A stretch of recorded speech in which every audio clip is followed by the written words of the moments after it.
Merci de cette introduction. Effectivement, le sujet qui nous occupe et qui est important parce que ça touche l'humain. On parle d'intelligence artificielle, mais je pense que la partie collective, la partie humaine doit vraiment être associée à cette transformation profonde. Donc ça va être le thème de notre échange. Vous avez pu voir dans ce salon qui est vraiment une réussite, en discuter avec tous les participants. C'est vraiment un lieu d'échange, de connaissances, d'outils et de technologies. Aujourd'hui, ce qu'on va regarder, c'est en quoi ces transformations changent très concrètement les organisations dans leur façon de décider, d'agir et d'apprendre. L'enjeu, c'est évidemment des gains de productivité. Quand on fait du changement dans une industrie, c'est pour faire du gain de productivité, mais aussi c'est d'aller chercher de comprendre comment le 4.0 peut renforcer la capacité collective, l'intelligence collective à également être source de valeur. Et j'ai le plaisir, la joie de présenter Delphine, Mathieu et Michael, qui sont des acteurs déjà très engagés, très performants, avec des belles réussites qu'ils vont vous présenter dans ce domaine. En quelques mots et donner leurs convictions en leur demandant par la suite de vraiment les formaliser en simplement une phrase. Delphine est une dirigeante internationale avec plus de 20 ans d'expérience dans diverses industries. Elle apporte aujourd'hui la perspective d'un équipementier automobile mondial de rang 1 qui est Forvia, qui, je crois, équipe plus de la moitié des automobiles dans le monde, on peut dire. Donc c'est un acteur très important de la transformation et qui est engagé dans une transformation globale, qualité produit, mais aussi produit expérience client. Sa conviction, elle l'amplifiera par la suite, c'est faire de la qualité un levier d'alignement global et de performance à l'échelle mondiale. Michael Valentin, qui lui est cofondateur d'OPO. Il apporte une perspective d'un parcours également dans l'automobile, dans une première étape, PSA Stellantis, et ensuite McKinsey, qui est également très connu. Et donc au croisement de la transformation industrielle, du Lean et de la priorisation des cas d'usage et du déploiement de l'intelligence artificielle. Mathieu Curat, lui, est cofondateur d'Optimistic, qui a également un stand au centre de la salle, qui apporte la perspective de 10 ans d'expérience dans le domaine industriel et de l'industrie lourde et de l'énergie au service d'une approche forte qui est de rendre la donnée en temps réel accessible, standardisée et utile au quotidien. Voilà pour les présentations assez synthétiques. Et je voudrais maintenant passer la parole à Delphine en lui demandant quelle est ta conviction forte sur ce que le 4.0 change vraiment dans la performance collective. À toi Delphine. Merci et bonjour à tous. On va essayer de s'assurer que vous nous écoutiez bien. Effectivement, je pense que le vrai ROI pour moi, c'est le temps utile que l'on redonne en fait à nos équipes pour être mieux en capacité de prendre des décisions, les bonnes, et du coup de mieux servir le client. Je pense qu'en une phrase, c'est ce que je dirais. Merci Delphine. Michael, ta conviction forte? Bonjour à tous et à toutes. Donc moi j'ai une conviction et une bonne nouvelle. Ma conviction, c'est que dans le monde actuel, post-Covid, avec toute la volatilité qu'il y a et la tectonique des plaques entre la Chine, l'Europe et les US, la clé du succès, c'est de passer vite à l'échelle les succès locaux qu'on a dans les entreprises industrielles. Et la bonne nouvelle, c'est que je ne connais pas une seule organisation industrielle où il n'y a pas des choses qui se passent bien dans certaines parties de l'organisation. Et donc l'idée, c'est de les trouver et de réussir à les passer à l'échelle. Et c'est même vrai dans des boîtes, entre guillemets, legacy, pas que dans les startups. Et c'est vrai aussi à l'échelle d'un pays en ce moment, puisqu'on en parlait juste avant, l'Ukraine est en train de le faire, et donc c'est possible. Merci Michael, très clair. À toi, Mathieu, ta conviction forte? Alors, on parle beaucoup de data, IA sur ce salon. Le sujet, c'est que ce sont des éléments technologiques qui viennent en fait fluidifier les modes de fonctionnement de nos organisations. Et l'idée, c'est que le jour où en fait la donnée fait partie intégrante du langage commun dans l'organisation, bah, ça permet de décider plus juste, comme ça a été évoqué, mais également plus rapidement pour pouvoir être agile et suivre les transformations et je dirais les confrontations qu'on a dans le monde dans lequel nos activités industrielles évoluent. Merci pour ces convictions déjà qui donnent le ton de cette présentation. On sent déjà un peu le vécu, on sent déjà des éléments en fait de facteurs de réussite, pour ne pas parler d'échec, parce qu'on est là aujourd'hui pour que tout s'améliore. Et donc on va prendre un peu de hauteur et donc avec Delphine, Mathieu et Michael, de voir avec eux les principaux facteurs, on va dire, de réussite dans leur parcours. Donc Delphine, je te passe la parole pour que tu nous éclaires sur, selon toi, quels sont les facteurs où tu as vu que ça a apporté un plus dans la réussite de ta transformation. Oui, alors effectivement, comme on est en train de se le dire également, c'est que la réussite du digital 4.0, elle n'est pas que technologique, elle est clairement humaine et donc managériale. Moi, je dirais qu'il y a 4 leviers. Le premier, c'est vraiment, en tout cas la façon dont nous, on l'a adressé sur Forvia, c'est vraiment d'avoir une burning platform, donc c'est-à-dire des cas concrets, irritants, hyper impactants pour vous, pour votre business, votre processus. Donc premièrement, avoir une problématique claire et avec un cas d'usage, un KPI et donc un impact clair. Deuxième pilier, c'est la standardisation. Je pense qu'on va y revenir. C'est primordial, c'est comment la qualité des données sont là. Le troisièmement, c'est l'alignement avec vos collègues de l'IT, parce qu'on ne fait rien parfois sans nos collègues de l'IT ou des gens spécialisés dans ces domaines qui vont vous amener de la compétence. Et puis le 4, c'est ce que je disais en amont avec ma conviction. Le leader, il est primordial dans cette transformation. Et donc, c'est comment il accompagne les équipes au quotidien, comment il s'assure que, encore une fois, ce temps libéré est utile et va continuer à faire grandir les équipes. Voilà. Merci Delphine. Standardisation, burning platform, ce qui est pour faire le cas d'usage qui va marquer en donnant l'engagement de l'entreprise. Le sponsor qui a un rôle très important. On peut le vivre dans des expériences et c'est vraiment. Et puis l'alignement IT, l'alignement de toute la data est importante. Michael, quels sont pour toi les facteurs facilitants pour compléter un petit peu le paysage? Ouais, ça va être assez en résonance avec ce que Delphine disait. Pour moi, un des facteurs facilitants, c'est de tirer la transformation par le métier et pas par la technologie. Et donc, ça rejoint ce que Delphine disait. Un des écueils qu'on voit, nous, pour les dirigeants industriels, c'est que je ne connais aucun dirigeant qui ne se dit pas que l'IA et la tech sont importants pour réussir dans le monde actuel. Et par contre, ce n'est pas facile de prioriser son énergie pour le faire parce que ça coûte des moyens et puis aussi ça coûte des ressources. Et donc, c'est de pouvoir prioriser pour trouver les bons métiers sur lesquels on le fait. Donc ça rejoint ce que disait Delphine sur les cas d'usage, etc. Et donc il faut que ce soit sur les sujets qui empêchent le dirigeant de dormir la nuit, entre guillemets, pour être sûr que ça va prendre. Deuxième point, c'est d'aller chercher les fonds de placard du Lean.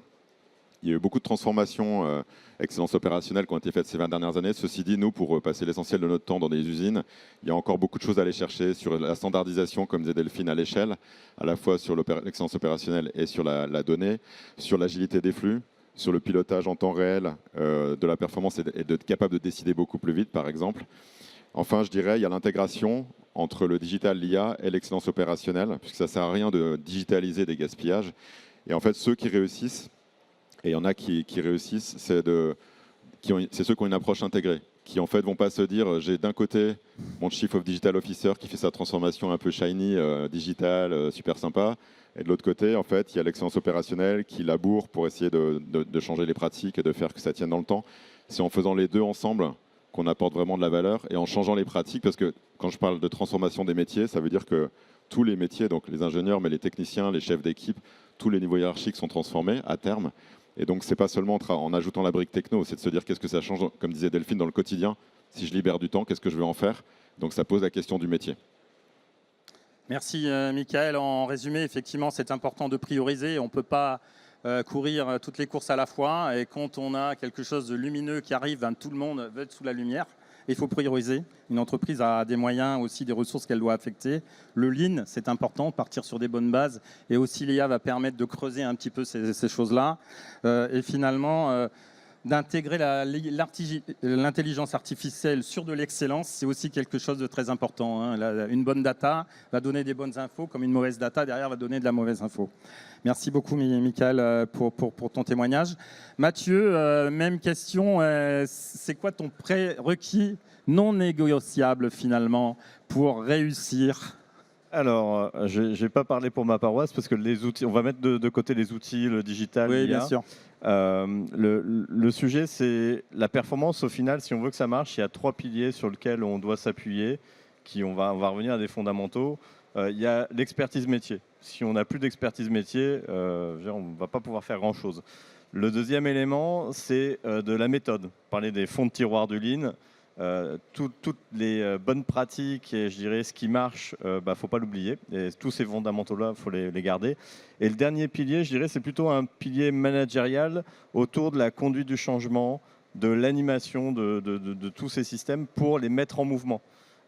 Parce qu'au final, on peut faire beaucoup de théories, on peut penser à beaucoup de concepts pour se digitaliser, avoir des grandes stratégies, mais si on n'est pas dans le mouvement et si on n'est pas dans la réalisation et l'action, il n'y aura pas de ROI.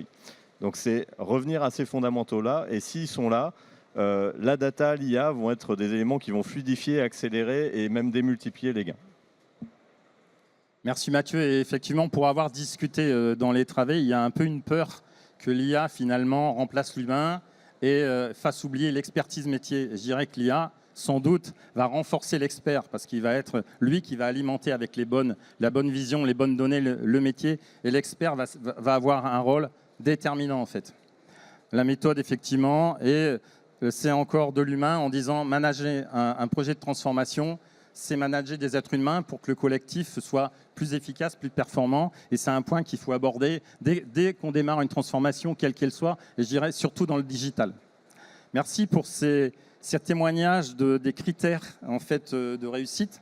Maintenant, on va rentrer un peu plus dans le concret pour voir comment cela s'est traduit dans le réel par les expériences de Delphine, Michael et Mathieu. Donc, Delphine, peux-tu nous partager un exemple qui illustre le mieux dans les actions de transformation que tu mènes, un train très rapide dans ton domaine. Delphine, à toi la parole. Alors, ça ne va pas être un seul exemple, mais ça va être une série d'exemples parce que ça ne se fait pas en une seule fois, en une seule itération. Je pense que, donc, encore une fois, moi aujourd'hui, j'ai 2 casquettes, la qualité totale de chez Forvia et également l'expérience client. Si on prend l'histoire de ce que je disais tout à l'heure, les burning platforms, on avait des sujets effectivement de réduction des coûts. Comme on peut l'imaginer dans l'automobile, avec également des impacts de trésorerie sur nos coûts de non-qualité. Donc quand j'ai pris le job il y a un peu plus de 3 ans maintenant, la première chose qu'on ait faite, c'est d'analyser effectivement ces burning platforms et se dire ok, comment on peut adresser tout ça. Donc c'était déjà d'emmener les équipes. Donc on a organisé un hackathon. Alors on l'a fait à la sauce Forvia. On a fait une seule journée parce que c'est du temps aussi les journées. J'ai ramené 50 personnes de tous les horizons côté qualité, mais dans le monde, de différentes divisions, différents business groups, différentes cultures, différentes applications, en termes de produits aussi, puisque nos processus sont différents entre la partie siège, où on va faire du cuir, un peu de couture et de la plasturgie ou du métal. Et donc on a commencé à faire cet hackathon dans lequel on a fait une petite compétition et on s'est rendu compte très rapidement que tout ce qui était taxonomie, architecture des données était hyper critique. Donc on a démarré par se dire qu'il y avait cette partie-là qu'il fallait revoir, comment les données transigeaient entre les différents sites, les différents reporting, les différents outils, les différents métiers connexes à la qualité. Et donc, très rapidement, on s'est dit qu'il faut digitaliser les reportings pour gagner du temps. Donc ça, c'était la taxonomie, l'architecture des données Du coup, avoir un reporting digitalisé. Alors, je ne vais pas parler des outils, on ne va pas faire de pub sur des outils parce qu'ils ne sont pas là, mais voilà, avec des outils concrets. Et puis de là, on s'est dit, OK, maintenant, on va avoir plus de temps parce que nos équipes, elles ne vont plus passer 2 jours par semaine à faire du reporting et aller chercher des données dans tous les sens. Elles sont là, c'est dispo. Donc maintenant, qu'est-ce qu'on peut faire de ce temps ? Un temps évidemment précieux au niveau de la qualité, c'est de comprendre nos problèmes. Et donc, on a axé la résolution de problèmes et engagé nos équipes à se mettre up to speed, comme on dit, upskiller, sur la partie résolution de problèmes, sur des méthodos, revoir nos processus de comment on analyse nos problèmes. Et donc, on a aussi digitalisé notre résolution de problèmes en interne avec nos équipes. Et puis de là, en fait, on s'est dit c'est super, on a pas mal d'outils aussi qui nous permettent de le faire, de consolider. Et donc on l'a fait en ayant des pilotes avec certaines usines, donc on n'est pas allé partout. On a fait des usines qui étaient représentatives de nos métiers en interne, donc sur des sièges par exemple, sur l'injection plastique, où on a pas mal, on fait des panneaux de porte, on fait des tableaux de bord. Et donc ces cas d'école ont été validés et puis très rapidement, on a 240 usines au global. Donc très rapidement, ces échelles nous ont permis de multiplier. Et puis plus récemment, en début de cette année, on a validé des prompts standards. Donc on avait des reportings plus sur des dashboards, des choses un peu plus communes. Et on a digitalisé nos reportings maintenant avec des prompts qui nous permet en fait d'avoir beaucoup plus, alors on n'est pas encore sur le préventif complet, mais au moins d'avoir une donnée fiable, utilisable et focalisée en fait, qui nous permet vraiment, encore une fois, d'aller sur la résolution de problèmes beaucoup plus facilement et avec le temps utile puisqu'il a été libéré par les équipes. Et en concret, en fait, juste pour vous donner cette échelle, en gain, ce qu'on appelle year over year, année après année, on est sur des dizaines de millions d'euros par an. Je ne vais pas donner les chiffres parce que c'est des choses qui ne sont pas forcément publiques, mais on a des dizaines de millions d'euros par an de gains concrets, à la fois du cash, de la trésorerie directe, et à la fois ce qu'on appelle du cost avoidance, qui est on évite de dépenser cet argent. Et en même temps, ces cas chirurgicaux, sur un chiffre d'affaires de 20 milliards, ils sont clairement notables, visibles, et du coup, ce qui nous permet tous les ans de continuer à faire cette pierre à l'édifice par nos équipes sur l'ensemble des périmètres. Voilà. Et puis, on est en train, sur l'expérience client, j'ai plein d'autres cas, mais du coup, maintenant, puisqu'on a commencé à avoir ces données concrètes opérationnelles, on est en train de faire le lien avec l'expérience client que j'ai en parallèle.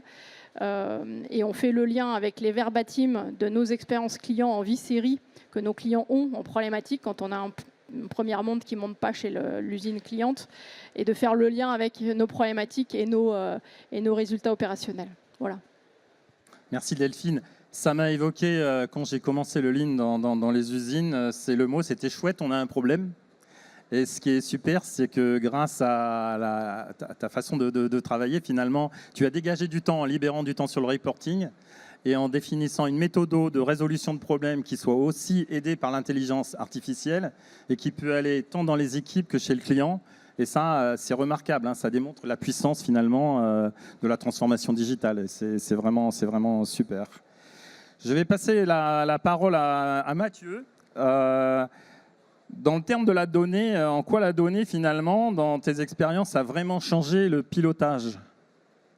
Alors, je vais prendre un cas d'un client qu'on a dans l'agroalimentaire, où on a changé pas que le pilotage, mais également le métier. C'est-à-dire que on est sur des lignes comme on a tous pu connaître, avec plein de formulaires papier qu'il faut remplir à la fois pour la maîtrise des procédés, mais également pour tout ce qui va être qualité et traçabilité, exigences réglementaires, où on demande en fait à l'opérateur de saisir des données qui sont sur un système automatisé, de s'assurer que ça colle avec les objectifs, sauf qu'on en a pléthore.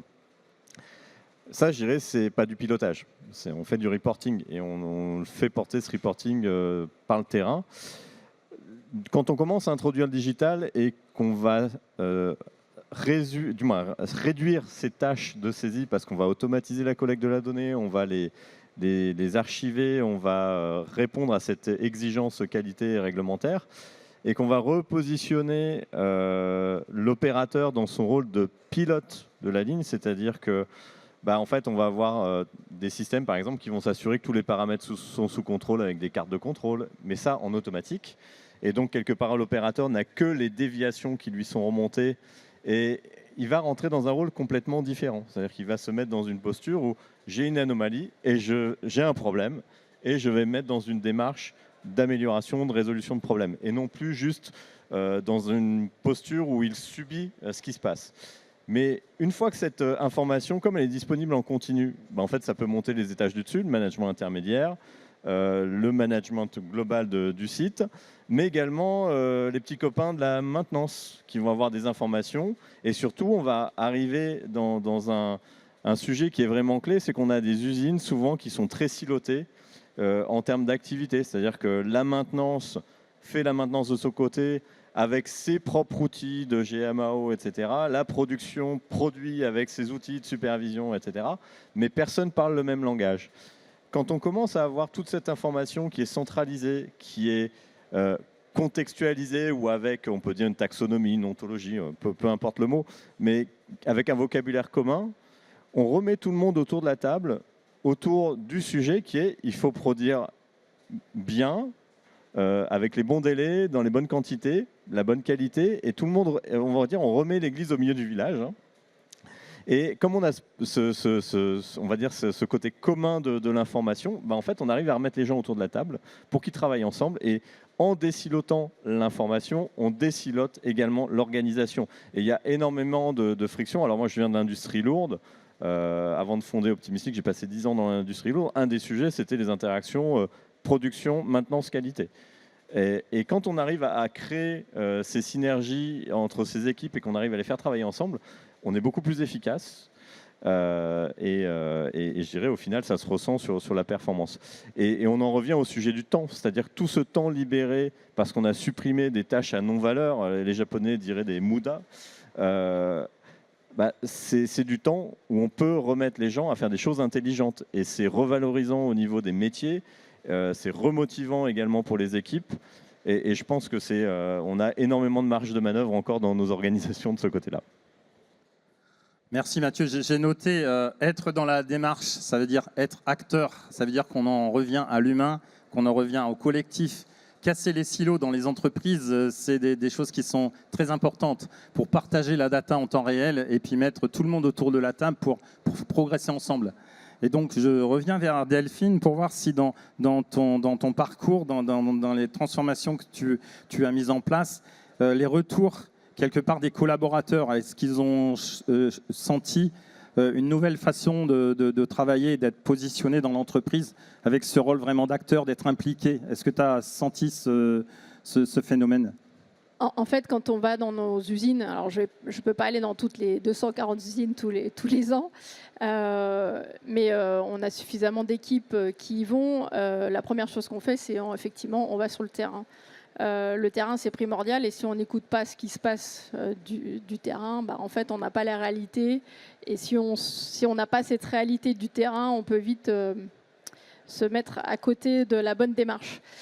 Et donc l'écoute, alors que ce soit des opérateurs, tu parlais des middle management ou des superviseurs, des team leaders, en fonction des entreprises, donc le management du terrain, ce qu'ils disent, c'est qu'eux, ils sont contents parce que ça leur permet d'aller plus vite. Quand on a les déclarations des problématiques en digital avec un scan et que tout de suite le défaut il est caractérisé parce qu'on a la caméra qui a montré où c'était, donc il suffit de cliquer.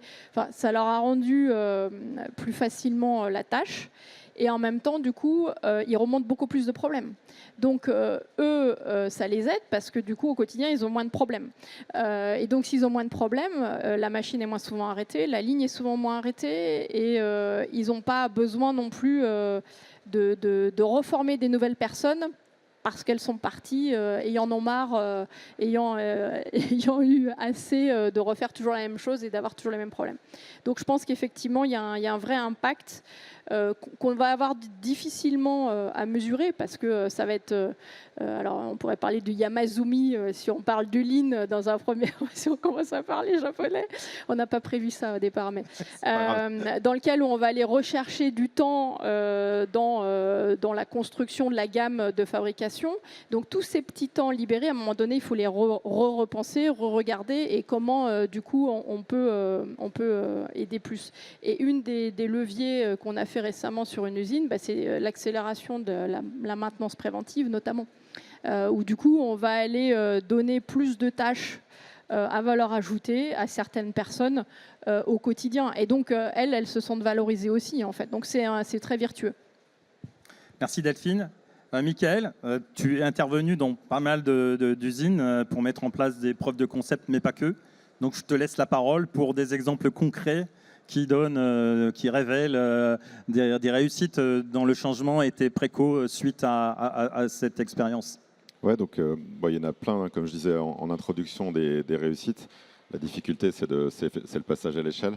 Peut-être pour illustrer ça, je vais prendre un exemple d'un client qui fait de la construction de machines, qui lui a un problème qui est pas tout de suite chouette par rapport à ce que tu disais tout à l'heure. C'est qu'en fait, ils sont quand même à peu près 30% plus chers que les Chinois, et qui est le dernier constructeur sur son segment, sur sa niche européen, avec 4 sites industriels. Donc le sujet, là, a priori, c'est plutôt un sujet de réduction des coûts.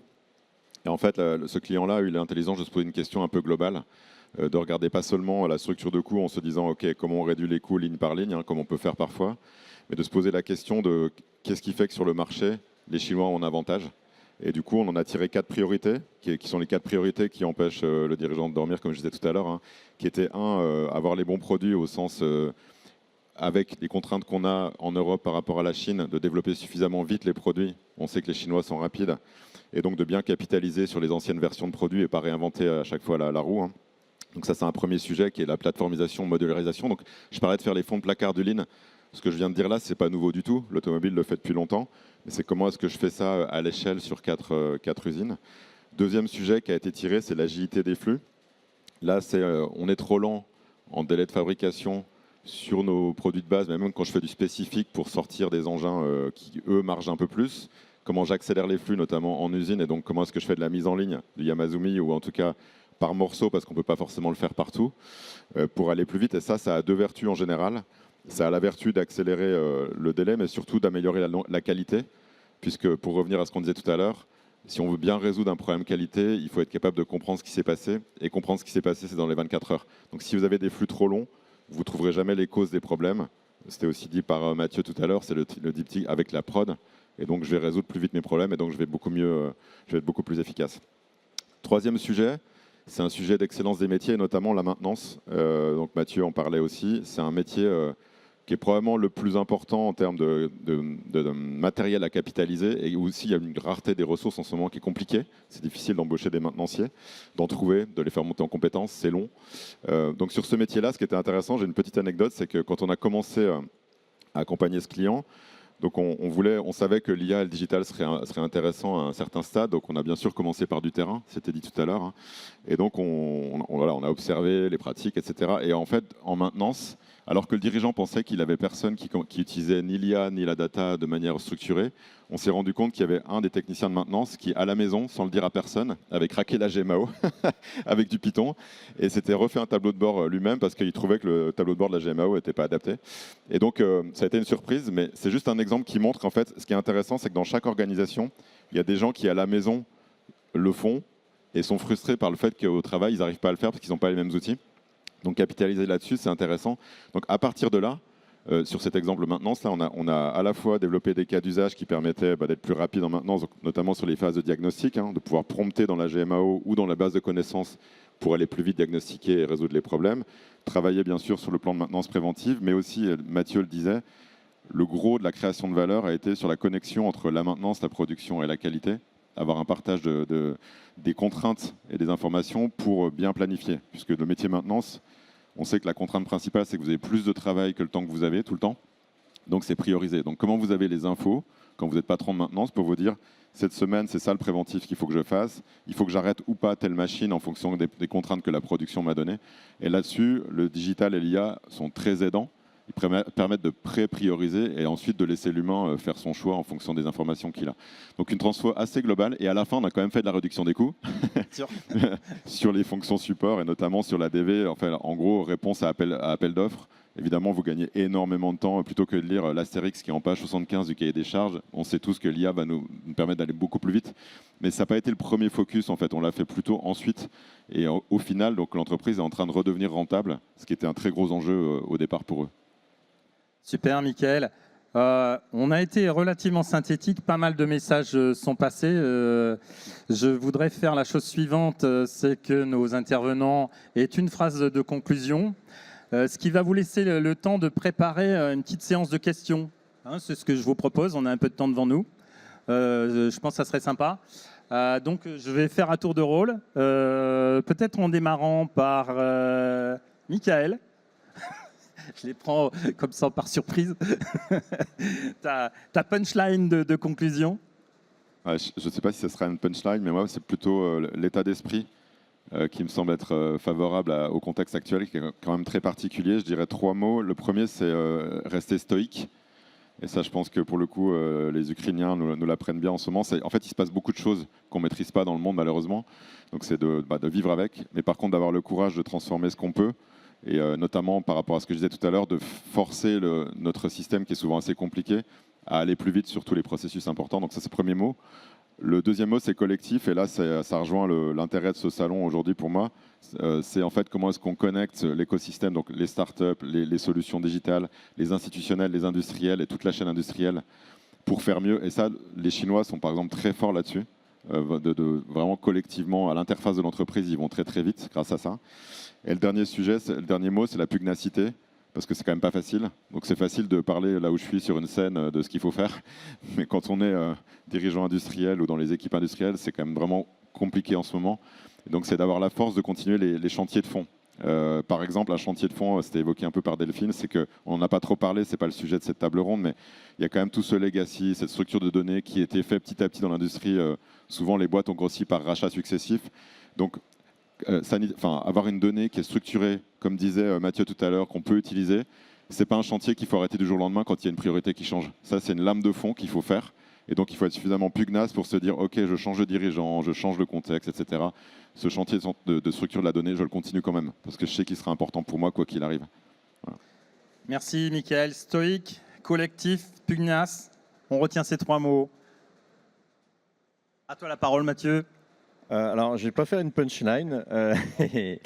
Non, je pense qu'il faut réfléchir autour de 2 ROI. Il y a le ROI qu'on connaît tous, combien je gagne en productivité, combien je gagne en énergie, en rendement matière, etc., qui sont, je dirais, les ROI par cas d'usage. Si on parle d'industrie 4.0, c'est aussi un sujet de transformation. Ça l'a été, je pense, bien évoqué. Et il faut regarder ce ROI-là en ayant conscience que la manière dont on va impacter l'organisation, et en particulier le nombre de personnes qu'on va toucher, va être un des éléments multiplicateurs de ce ROI. C'est-à-dire qu'en gros, les gains que je vais avoir pour chaque individu, dans le temps que je vais lui faire gagner, mais également dans l'effet de levier que je vais lui donner pour agir de manière plus efficace, aller chercher plus d'améliorations, etc., dans ce temps donné, il vient se multiplier par le nombre de personnes à qui je donne cette capacité-là. Et donc, je dirais le maître mot derrière tout ça, c'est l'adoption. L'adoption des méthodes, l'adoption des outils, de la techno. Et quelque part, dans ces projets de transformation, le vrai sujet, c'est comment je fais pour que cette démarche vienne impacter au maximum toutes les équipes de mon organisation. C'est un sujet de transformation. Et ce ROI-là, il est sans commune mesure par rapport au ROI précédent, puisqu'en fait, il va générer tous ces futurs ROI sur de la performance énergétique, de la productivité, de la qualité. Et si on reste focalisé sur cette première catégorie de ROI, quelque part, on a une vision un peu limitative de ce dont on est en train de parler. Je suis tellement d'accord. Merci Mathieu. Donc Delphine qui va je rebondis, mais je complète. Je suis tellement d'accord. Je pense que le 4.0, ça change la nature du travail. En fait, je pense que tout le monde l'a compris. Et donc, en tant que manager, leader, si la transformation 4.0 ne fait pas changer vos décisions et votre façon de travailler d'un point de vue opérationnel, d'un point de vue je prends ma décision, en fait, c'est que elle ne changera pas vos résultats, en fait. Donc je pense que c'est ce que je dirais le mot de la fin. Merci Delphine. Je vais encore un mot et puis on passe la parole aux questions. Je dirais pour résumer, je m'étais dit que le vrai ROI du 4.0, c'est quand en fait la technologie disparaît et que la capacité collective apparaît. Je pense que ça résume tout ce qu'on vient de se dire dans nos échanges. Merci beaucoup à vous trois. Et puis on a donc 12 minutes pour passer aux questions, ce qu'on n'avait pas vraiment prévu, mais on a été synthétique et on vous laisse la parole. Voilà.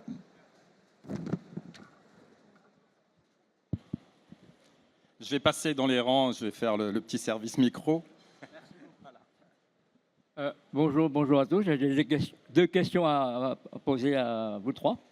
Si le 4.0 libère du temps, comment s'assurer que ce temps devient un investissement dans l'intelligence collective plutôt qu'un simple gain de productivité? Deuxième question. L'objectif du 4.0 est-il de remplacer le travail humain ou de permettre aux équipes de se concentrer sur la résolution de problèmes complexes?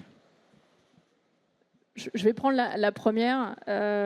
Concrètement, c'est le cas d'exemple que j'ai donné tout à l'heure. Moi, j'ai libéré du temps à mes équipes, aux équipes qualité. Pourquoi ? On est dans l'automobile. Le marché, il est très compliqué. On a parlé de la géopolitique. Je vais pas rentrer dans les détails.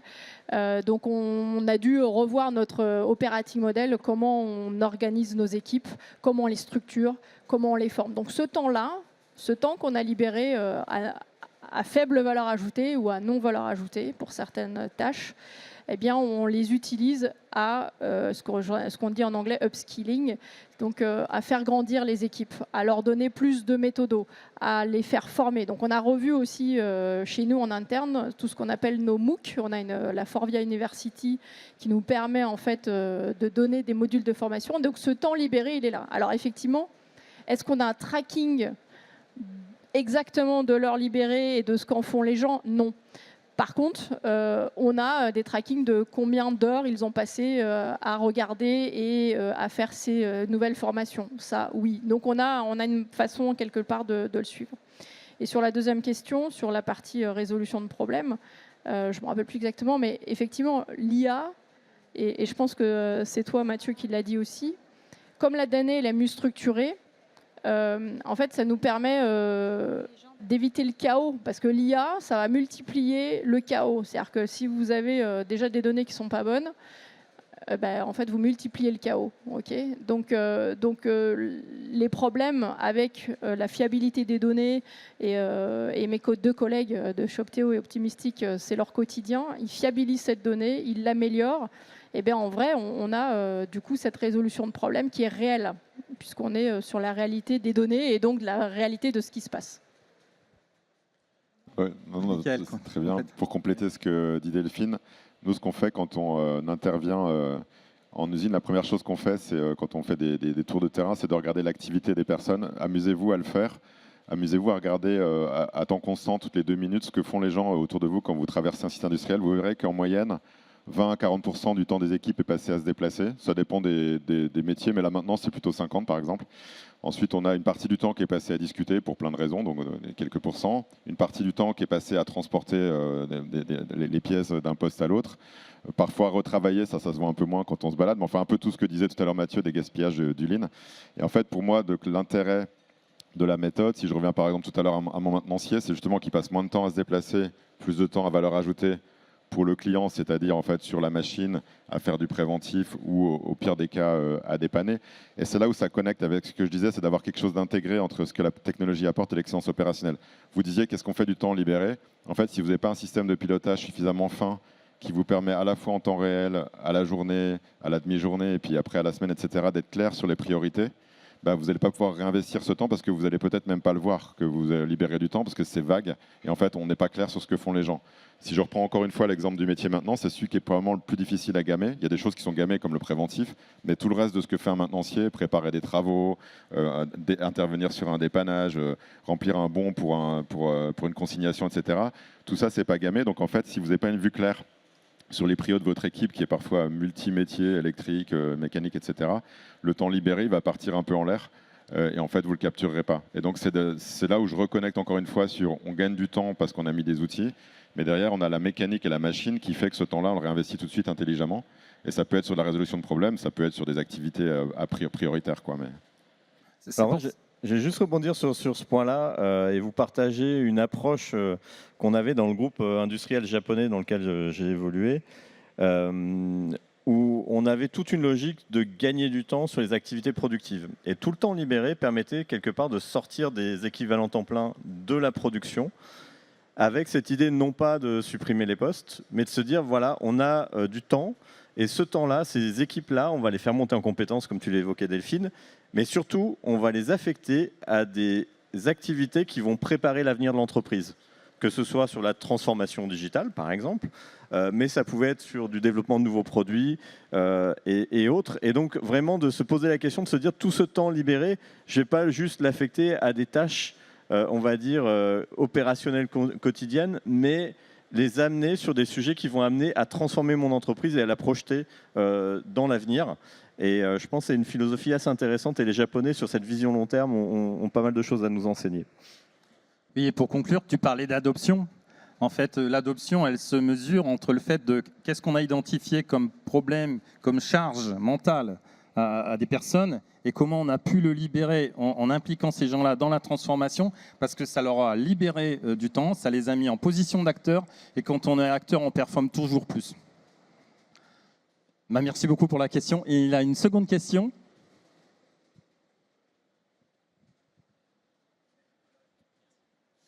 Bonjour à tous.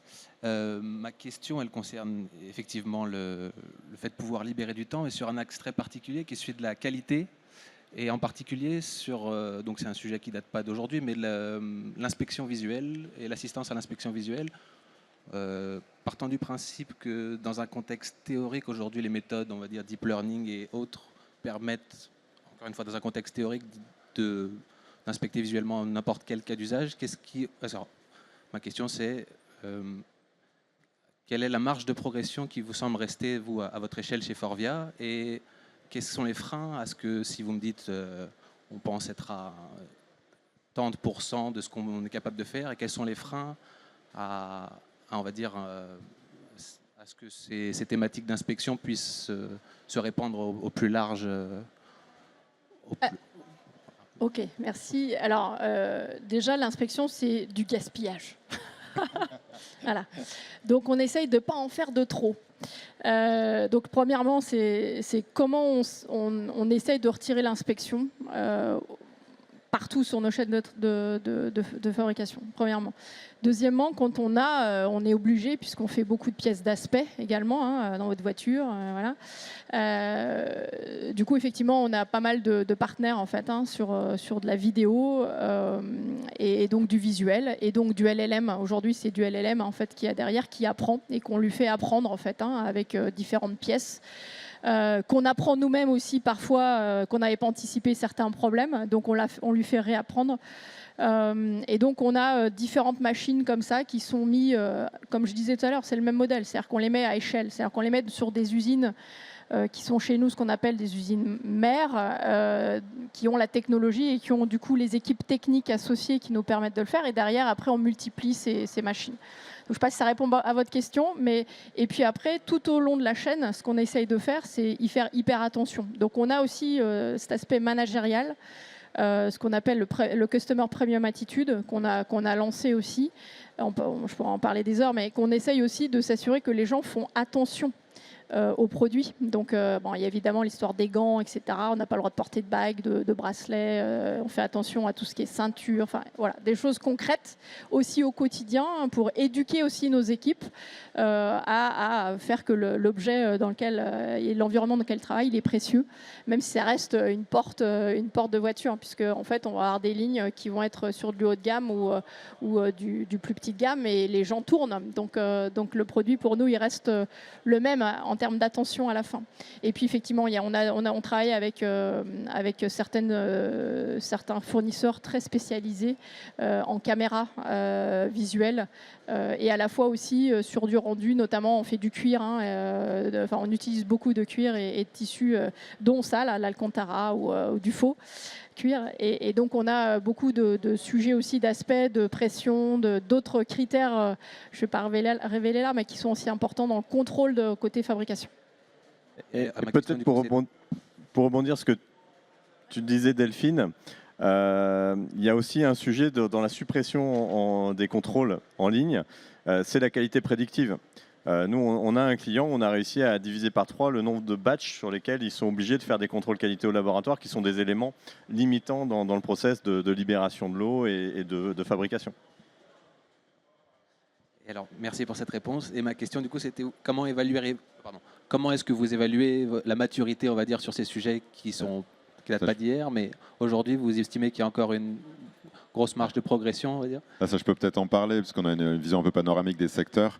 Ce qu'on voit, nous, c'est que depuis 3 ans, ça a explosé, en fait, la mise en place de LLM, justement, avec la computer vision. C'était encore assez peu mature, c'était d'époque un peu partout, il y a 3-4 ans, et les solutions sont quand même de plus en plus matures, et il y a assez peu de secteurs qui l'utilisent pas, notamment celui qui était encore un peu réticent, c'était dans le luxe, et aujourd'hui, même dans le luxe, en fait, il commence à y avoir ce déploiement assez massif pour des raisons d'aspect, évidemment.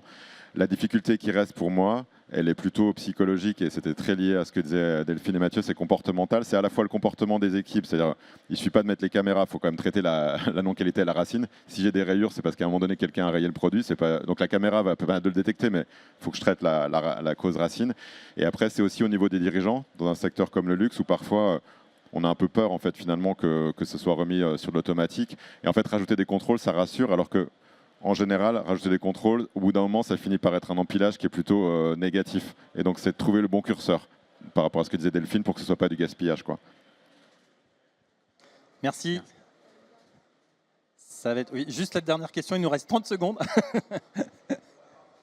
Rapidement, vous avez parlé donc comme le boom du LLM. Maintenant, pour vos problèmes de tâches liées au quantitatif et séquentiel, aux mathématiques et aux scientifiques. Donc les LLM ne peuvent pas répondre à ces problématiques. Vous avez, vous, dans vos entreprises, des ingénieurs qui s'accolent à ces tâches donc pour développer des modèles compatibles à ces problématiques, ou alors vous êtes en recherche de partenaires externes? Alors nous, on a les deux. On a des gens qui sont plus spécialisés, et puis on a les deux, on travaille, je ne dirais pas avec qui, mais on était avec Vivatech aussi la semaine dernière, avec des gens qui sont spécialisés, parce qu'on ne peut pas acquérir toutes les compétences, et ça va tellement vite que je pense que les startups et les gens plus spécialisés sont plus utiles.